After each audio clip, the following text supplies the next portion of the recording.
मेरे सभी भाइयों और बहनों सबको जय मसीह की। प्रभु आप सबको इस वचन के द्वारा ब्लेस करे। हम बाइबल में से वचन लेंगे, भवन में परमेश्वर का तेज। फिर वह मुझको उस फाटक के पास ले गया जो पूर्व मुखी था। तब इसराइल के परमेश्वर का तेज पूर्व दिशा से आया और उसकी वाणी बहुत से जल की घरघराहट सी हुई और उसके तेज से पृथ्वी प्रकाशित हुई। यह दर्शन उस दर्शन के तुल्य था जो मैंने उसे नगर का नाश करने को आते समय देखा था, और उस दर्शन के समान जो मैंने कबार नदी के तट पर देखा था, और मैं मुंह के बल गिर पड़ा। तब यहोवा का तेज उस फाटक से होकर जो पूर्वमुखी था भवन में आ गया। तब आत्मा ने मुझे उठाकर भीतरी आंगन में पहुंचाया और यहोवा का तेज भवन में भर गया था। तब मैंने एक जन का शब्द सुना जो भवन में से मुझसे बोल रहा था, और वह पुरुष मेरे पास खड़ा था।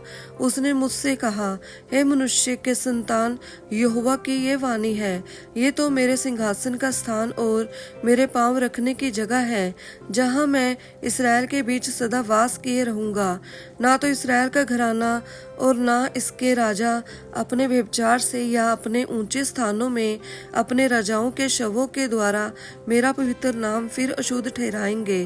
वे अपनी डेवड़ी मेरी डेवड़ी के पास और अपने द्वार के खंभे मेरे द्वार के खंभों के निकट बनाते थे, और मेरे और उनके बीच केवल दीवार ही थी, और उन्होंने अपने घिनौने कामों से मेरा पवित्र नाम अशुद्ध ठहराया था।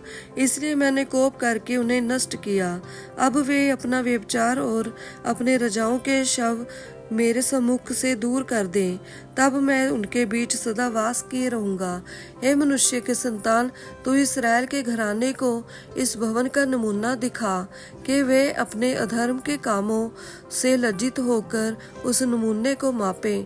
यदि वह अपने सारे कामों से लज्जित हों तो उन्हें इस भवन का आकार और स्वरूप और उसके बाहर भीतर आने जाने के मार्ग और इसके सब आकार और विधियां और नियम बतलाना और उनके सामने लिख रखना, जिससे वे इसका सब आकार और इसकी सब विधियां स्मरण करके उसके अनुसार करें।